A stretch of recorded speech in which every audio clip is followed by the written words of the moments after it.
his father, Sebastian Crown." "No, he wasn't. I went to school with him. There was nothing handsome about the fellow at all. You do talk some nonsense, Poppy. But he was a good chap, Sebastian, very sound. Never had any luck, though, not with his wife, and not with that useless, wretched boy. Good thing young Crown left here and took himself well away."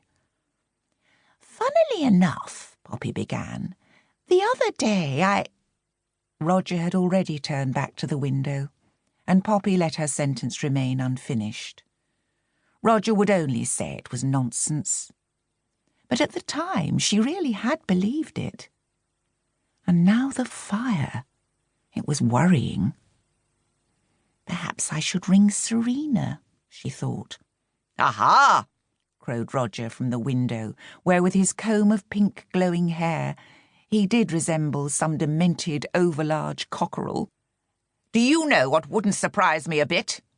They might find a body in the ashes when the fire's burned itself out." "Oh, no!" Poppy, shocked into wakefulness, gave a convulsive twitch and sat upright. "Don't say that, Roger!"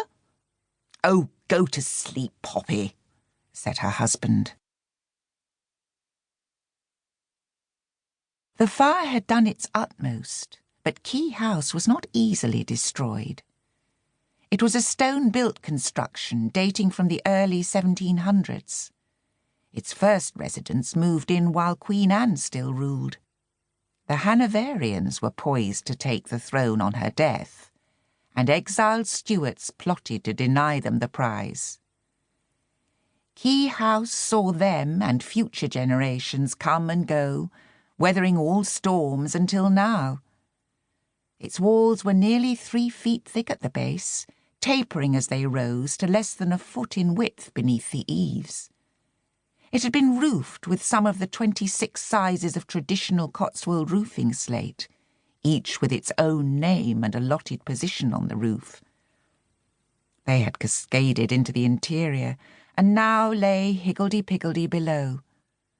Long and short bachelors, becks and wivets. They would be salvaged eventually because they were of value, and if not used to re-roof this building, be used for another.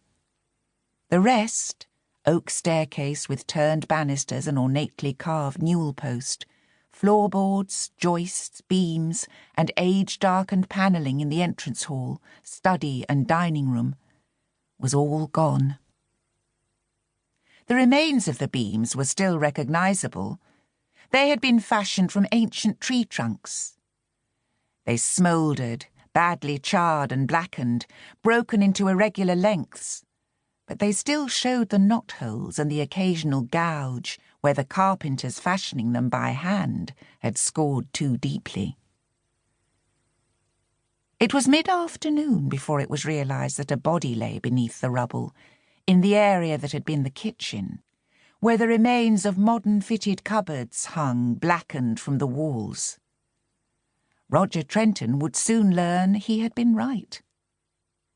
Inspector Jessica Campbell was a late arrival on the scene in the wake of the grim discovery.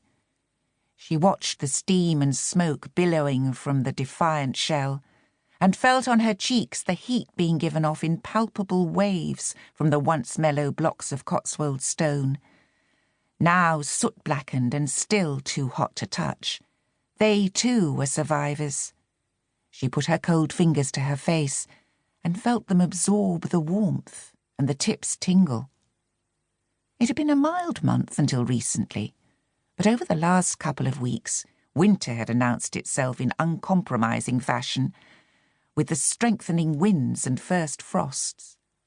The mechanical hedge trimmer did not venture down this lonely road, so the trees and bushes around offered up a dishevelled display of skeletal arms.